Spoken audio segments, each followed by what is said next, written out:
This is a CBS News special report. I'm Norah O'Donnell in Rome, where, as you can see, smoke from the Sistine Chapel is black. And that means that the 133 cardinals inside have not elected a new pope. This was the first vote taken since the conclave started earlier today. The cardinals will now return to Casa Santa Marta House. Good evening, everyone.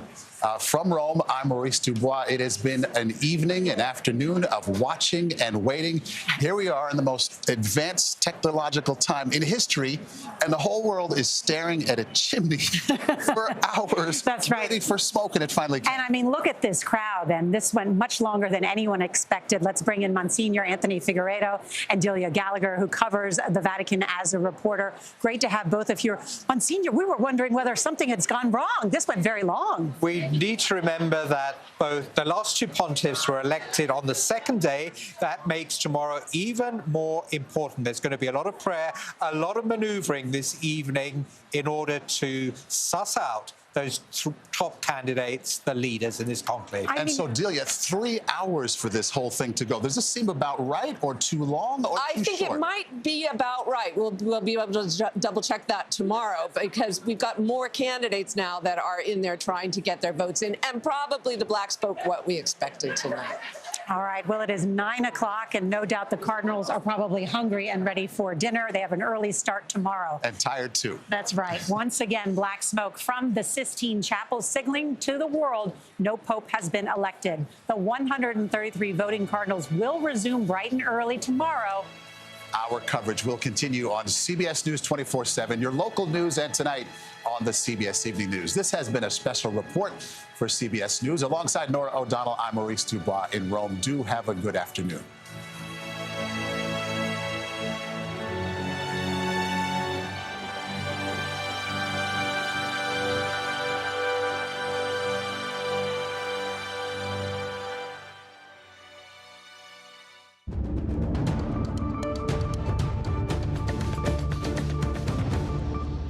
Welcome back. I'm Lindsay Reiser. You've been watching a CBS News special report following the completion of day one of the papal conclave inside the Sistine Chapel. Just after 3 o'clock on the East Coast, just after 9 in Rome. This evening in Vatican City, black smoke rising from the Sistine Chapel, signifying a new pope has not been elected today after the first vote. The conclave of 133 Catholic cardinal electors from 5 different continents began 16 days after the death of Pope Francis. The cardinals locked inside the Sistine Chapel. They began voting after proceeding inside, beginning at 10:30 a.m. Eastern time. So a candidate for Pope has to get 2/3 of the votes plus 1 to be elected.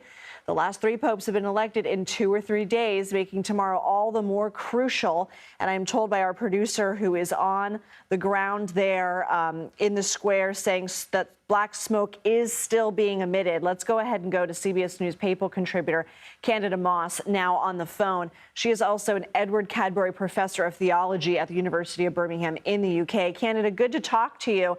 This was mostly what we expected. We didn't think maybe after one vote with so many ideologies, so many cardinals in one room, that we would have a pope this soon. That's exactly right, Lindsay. We expected that maybe perhaps Parolin would go in with an advantage, but the idea that a pope would be elected on the first ballot, that would be absolutely historic, and it has never happened before in recorded history. So this is what we expected. We just expected black smoke a lot sooner. And so I don't know if you've been able to see any of the images, but there are tens of thousands of people there to watch this part of history. Such a unique process. We know people have traveled from all over the world just to be there. What is your reaction to the crowds that we're seeing take this in?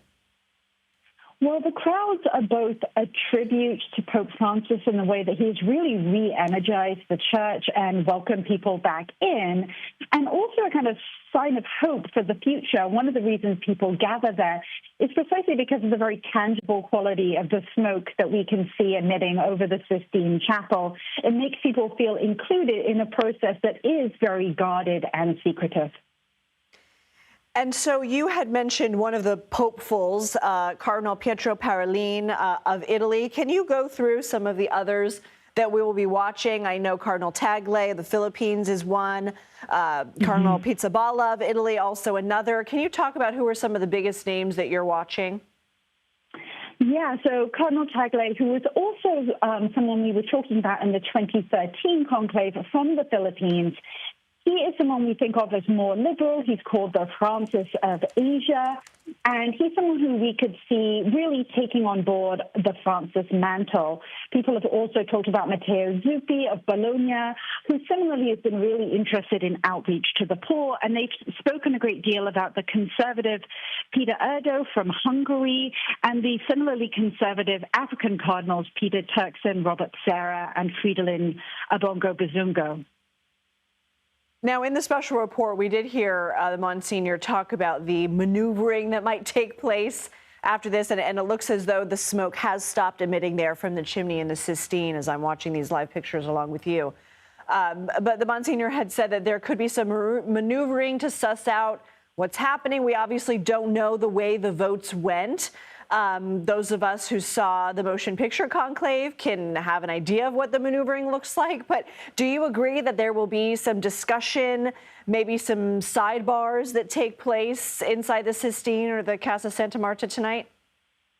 Yes, absolutely. This evening over meals and also on sort of strolls and things, there will be maneuvering. And in this first ballot, as in the movie Conclave, there would have been about 30 to 40 votes that were just cast for individuals or a couple of votes for a particular cardinal. And those are the votes that will be up for grabs tomorrow morning when those cardinals reposition themselves behind the front runners. And remind us of previous conclaves. I know that in the last three popes that we've had have been either elected in 2 or 3 days. Pope Francis, I believe, was elected after 5 ballots. So, you know, he obviously, in those first 4, wasn't the one to get the most votes. But what has history taught us about how long this could go and sort of the surprises that are along the way? Well, the shortest conclave in history was only 10 hours, but that was a long time ago. And the longest, as we've heard, throughout the day lasted over 3 years. And in fact, the cardinals had to be locked in order to force them to make a decision. For the past century, we haven't seen a conclave go longer than 4 days. And the reason for this is the cardinals want to appear united to the world. If it takes too long, then the church appears divided, and it appears much less as to be operating under the auspices of divine power if they just can't make up their minds. So we should expect to know probably before the weekend, either tomorrow afternoon on East Coast time or on Friday. We should expect to find a new pope. Okay, Candida Moss, you heard it here. Thank you so much. Let's now go to CBS News special correspondent Norah O'Donnell in Rome. And Norah, you were spearheading our coverage all morning long of the solemn processions that we were witnessing as the Cardinals headed into the Sistine. And now what a juxtaposition with the cheering that we just saw now with the emission of the black smoke. Yeah, it's been an extraordinary day filled with anticipation as the Catholic Church is at a crossroads deciding who will be the next pope. And just incredible because we've been waiting now 3 hours and 14 minutes since they closed the door and put all those cardinals in a lockdown for their very first vote. Typically, when we look back at the last couple of conclaves, it was around 8 p.m. local time that we learned that the smoke came out and there was, not a pope chosen. It's now past 9 o'clock here in Rome time. So we all started to get a little nervous and sort of wonder what's going on. Why is this taking so long? One of the reasons is there are more cardinals. Remember, this is a conclave unlike anyone we have seen before. Why? Because there's much more cardinals and a much more diverse group of people. And so I think, many of them are new to this process as well. So I think that probably accounts for why this took a little bit longer.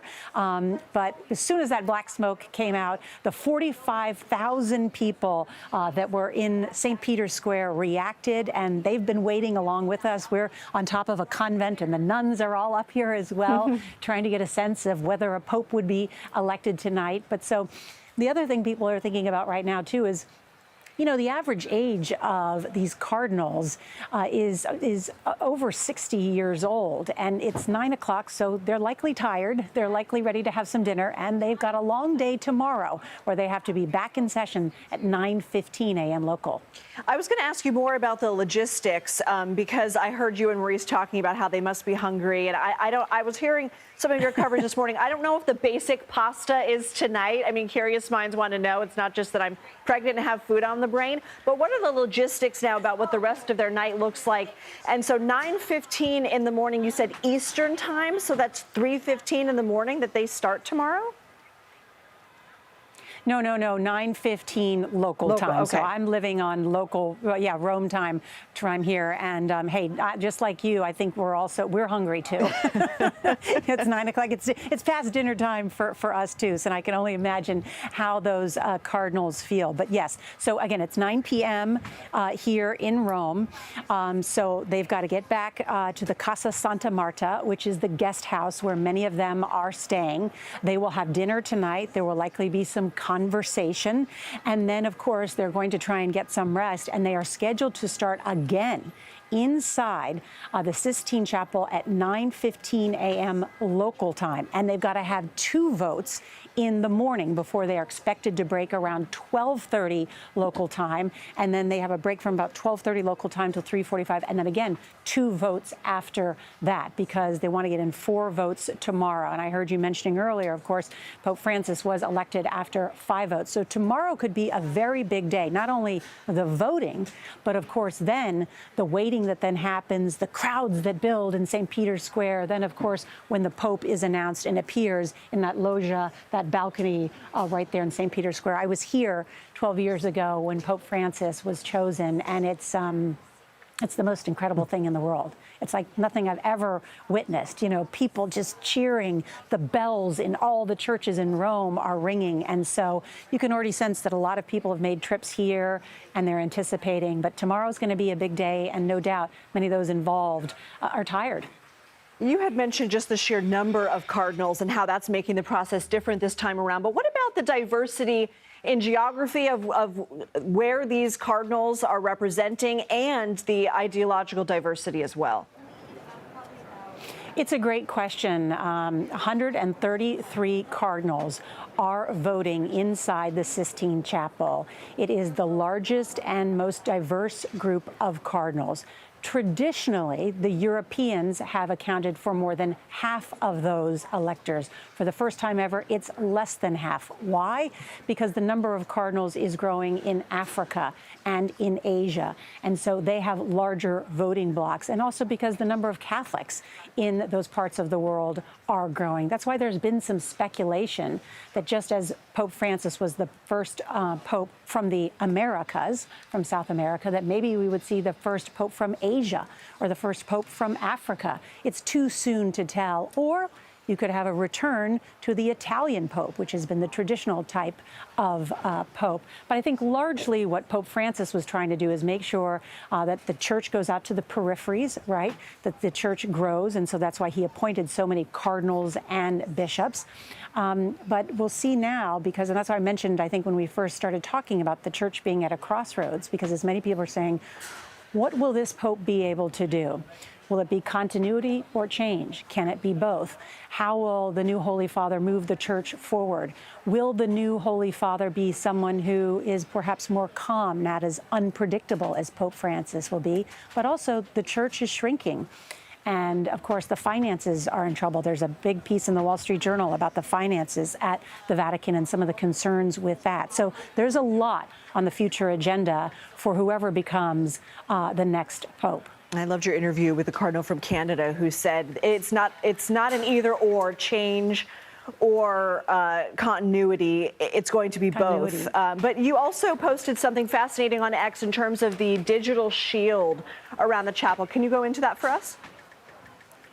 Yeah, that's one of the things about this conclave that I think fascinates everybody and why it turned into that Oscar-nominated movie was, of course, the secrecy surrounding the conclave, right? I mean, the Sistine Chapel in itself and the Vatican, right? I mean, so fabulous that they're in the Sistine Chapel and of course, casting their battle with Michelangelo's The Last Judgment, right? Shining down on them as they're making this huge choice. But, the other really interesting thing is just the history behind all of this. And because of that and everything that's stakes, there is this amount of security that's involved. So inside the Sistine Chapel, they swept it for bugs. There are also electronic jamming devices to make sure that no one is listening. We've been told that if, you're in the Vatican, you may have trouble using your cell phone or getting Wi-Fi, and that's because there are these jamming devices that have happened.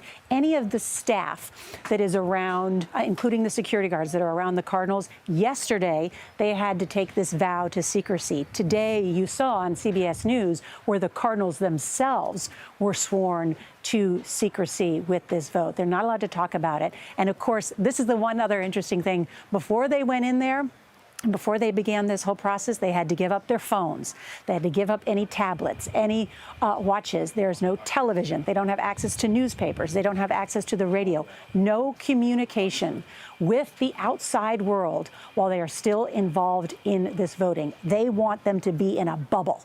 They want them to be in sort of lockdown, essentially, so that all they do is vote and then go back to Casa Santa Marta, eat, talk to one another, and move forward with this decision, this very important decision that will affect the future of the Catholic Church, which represents some 1.4 billion globally, and then, of course, just over 50 million in the United States. I know you're getting weary, but if I can just steal you for a few more minutes. One of the most fascinating conversations I think you had this morning was about whether every cardinal wants to be pope, and really some of the experts you were talking to said it's such a daunting task that most actually are saying, please, not it.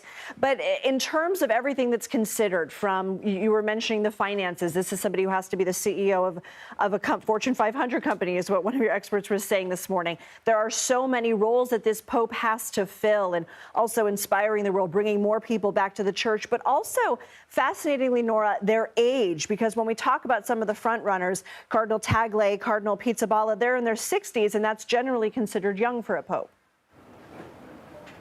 That's right. That's right. I mean, right, there's a lot. You have to kind of be the perfect pope to deal with all of the challenges that are ahead. But I think based on everything that we have heard, they want to continue the pastoral approach that I think symbolized Pope Francis, right? This continued outreach.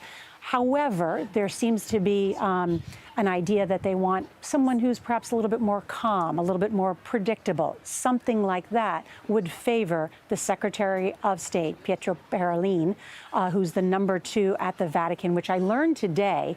He is actually the longest serving advisor to Pope Francis. So was, part of his inner circle. They weren't maybe necessarily close friends, but certainly a trusted advisor. And he is someone as seen as a moderate with a steady hand. The thought is that if he secured around some 50 votes in this initial vote, that it would probably be wrapped up quickly tomorrow. We don't know, and we may not know until sometime years from now if someone reveals that. But the thought is that if he did well tonight, that puts him in a good position tomorrow. If he did not, that certainly opens it up to a number of dark horses. And you're right, age is certainly a factor. Parolin, I believe, is about 70 years old, so he's kind of right in the sweet spot there. I have been watching very closely Cardinal Tagle of the Philippines, because, someone who has been to the Philippines, 80% of the Philippines is Catholic. It's growing. Cardinal Tagle, there's a charisma about him, if you will. There's video of him on the internet singing, Imagine, he sings and dances. He can appeal to younger people. And so, he seems like someone who, they've been calling him the Asian Francis, could be a Pope Francis II. However, everything that I read in the papers today and in talking to people, his star may have fallen a bit, not sure why, but that's sort of that's the tea here. And that there was another Philippine cardinal, who has gained some new attention because of remarks that he made last night, and that is Cardinal David, also of the Philippines. So again, it's too hard to tell, but I think one of the things to just think about is, well, many of these cardinals don't know each other well because they are from far-flung places. Many of them have been here for the past week and a half, and they have been having meals together. They've been listening to one another, so they have been getting a sense of one another, sizing each other up, and having conversations about who should be the leader of the church. Norah, you brought us the tea. Hopefully tomorrow you get plenty of espresso. Thank you so much. Let's bring back CBS News Papal contributor Candida Moss now on the phone. Candida, I'm sure you've been listening to my conversation with Norah. Anything you want to add? Well, I think Norah is exactly right when she talks about Cardinal Tagle. It seems as if his association with Francis and his personal charisma may actually hurt his chances with more conservative cardinals in conclave, and also their age. Both Cardinal Tagle and Cardinal David, who Norah mentioned, they're relatively young. They are 67 and 66, respectively, and that's a liability for the cardinal. Someone who might last for 30 years as Pope, well, then what if it turns out you didn't like what you got? So it's easier for an older pope to be elected. And as Norah said, someone who is in one of the top positions today is going to be a front runner tomorrow. And that's where we'll see people moving around. When Pope Francis was elected, he was actually in second place on the first day, and then overtook the favorite Angelo Scola on the second day. So we may see something like that. And Candida, to continue with some of my questions just on sheer logistics, we're talking about 133 cardinals and more support staff. Just sheer logistics-wise, where are they all sleeping after dinner time? Are there enough beds at Casa Santa Marta? Well, there actually aren't enough beds at Casa Santa Marta. It was built to house 120 people, and there are 133 of them, so some of them have to sleep elsewhere. It's very cramped, both in those quarters and in the Sistine Chapel. And when you look at the images of the Sistine Chapel and the tables and the desk setup and the chairs, I have to say those chairs, which are used at a number of events around the Vatican, are very uncomfortable. So for this group of elderly men sat for hours on end in the Sistine Chapel, the whole affair, it's not just that they're cut off from the outside world. There's a lot of physical discomfort to this, and people have remarked on the food that they don't have as much of a say, and it's quite plain, in part to make sure that no one is smuggling messages in and out of conclave. And we know that the digital shield is real, the sequestering is real, but Candida, it's my understanding that while the cardinals are here during conclave, there are avenues for them to have confession. Am I right? That's exactly right. And that's important because you can imagine this is a very emotional time for the cardinals as well. They just lost their pope. They are engaged in what is effectively politics. And so confession is a very important aspect of their lives as they wrestle with their own motives and their own emotions. Being Pope is obviously something that we can imagine a cardinal aspires to be, but at the same time, it is physically grueling. There might be leading candidates who are confessing that they don't actually want to be Pope.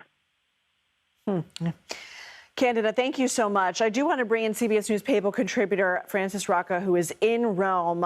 Before we talk about the actual emission of the black smoke and the significance of all that and what you're watching for tomorrow, just talk to me about the current scene there, because it looks to me like the square emptied out. It did. It emptied out very quickly once people realized that there was nothing more to wait for. People were anxious. It's gotten pretty cold here, even though it's May, and so people, I guess, were anxious to go have dinner, as are the cardinals, I'm sure. And what do you make of today's vote? I know that this was expected. We know that it came a little bit later than expected, but what is your take?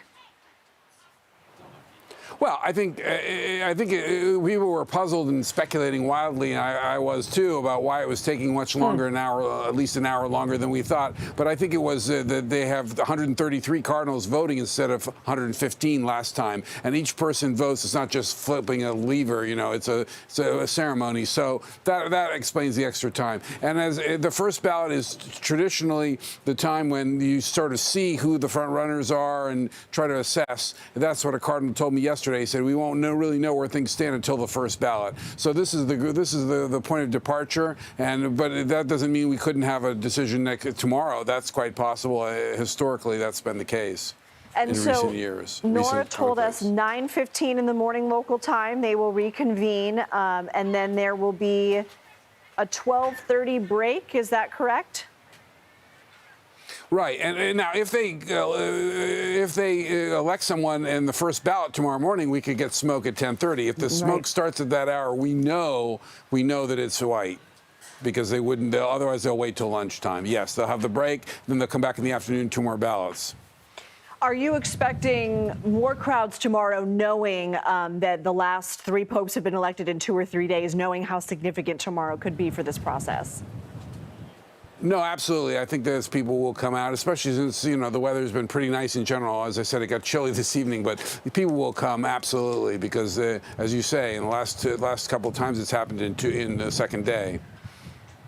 Anything else you want to add before we let you go? Well, I guess if, let's say, it goes beyond tomorrow, things are going to start getting interesting and people are going to start speculating a lot. The longer it goes, the more unpredictable it becomes. Okay, Francis Rocco, you'll be there to guide us through it. Thank you. Thank you.